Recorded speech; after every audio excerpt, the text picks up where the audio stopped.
This channel does not promote any violent, harmful, or illegal activities. All content provided by this channel is meant for educational purpose only. কয়েকদিন ধরে অশান্ত ছিল শমশেরগঞ্জের জাফরাবাদ। দুষ্কৃতীদের তাণ্ডবে প্রাণ ভয়ে অনেকে পালিয়ে গিয়েছিলেন। এমন পরিস্থিতিতে প্রশ্নের মুখে পড়েছিল রাজ্য সরকার। কংগ্রেস নেতা অধীর চৌধুরী বারে বারে মুখ্যমন্ত্রীকে ঘর ছাড়াদের ঘরে ফেরানোর জন্য ব্যবস্থা নেওয়ার আর্জি জানিয়েছিলেন। তার দাবি ছিল একমাত্র মুখ্যমন্ত্রীর আশ্বাসে আক্রান্তরা বাড়ি ফিরতে রাজি হবেন। অবশেষে রবিবার সকালে তৃণমূল প্রতিনিধি জাফরাবাদের আক্রান্তদের পরিবারের সঙ্গে দেখা করতে যান। তারপরেই ঘর ছাড়াদের ঘরে ফেরানোর ব্যবস্থা করেন। অবশেষে রবিবার বিকেলে ঘরে ফিরলেন জাফরাবাদের রানীপুর বেদবোনা ডিগ্রি এলাকার ঘর ছাড়ারা।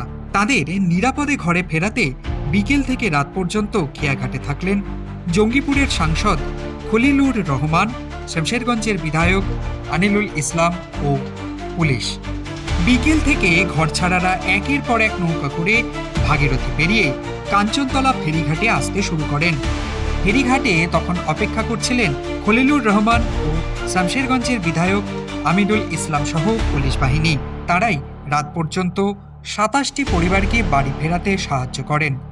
অশান্তির পর পরিবারগুলি এলাকা ছেড়ে পালিয়ে মালদহের বৈষ্ণবনগরের পারলালপুরে গিয়ে আশ্রয় নিয়েছিলেন।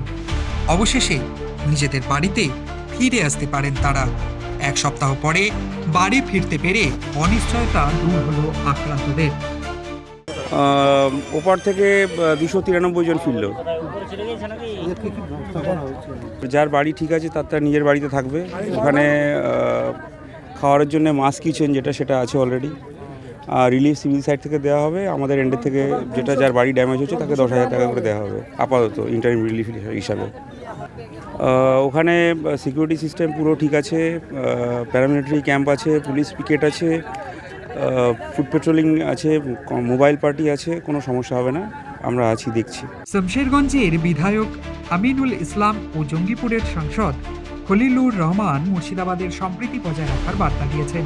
তাদের দাবি, মুর্শিদাবাদের মাটিতে যেভাবে সম্প্রীতির উপর আঘাত করা হয়েছে তা প্রতিহত করতে সমাজের সকল স্তরের মানুষকে এগিয়ে আসতে হবে।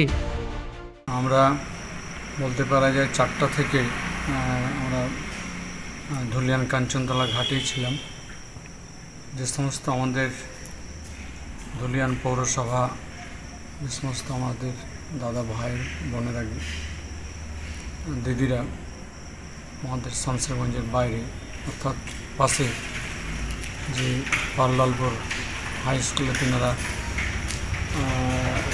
নিজেরা গিয়ে যে অবস্থান করেছেন, এই মুহূর্তে তিনারা স্বেচ্ছা আজকে নিজ গৃহে ফিরে এসেছেন। আপনাদের মাধ্যমে আমি অনুরোধ জানাবো কি প্রতিটি মানুষের আমাদের দায়বদ্ধতা রয়েছে, কিন্তু আপনারা বুদ্ধিজীবী, আপনারা শিক্ষক, যদি রিটায়ারও হয়ে থাকেন তবুও কিন্তু আমরা দায়বদ্ধতাকে এড়িয়ে যেতে পারি না।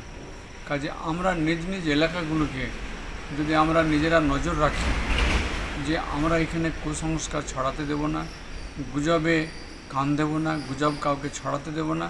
কোনো অপরাধ বা কোনো ভুল দেখলে নিশ্চিতভাবে তাকে শাসন করব বা প্রশাসনকে জানাবো। এই কাজগুলো আমাদের আবশ্যক হওয়া দরকার আর কি।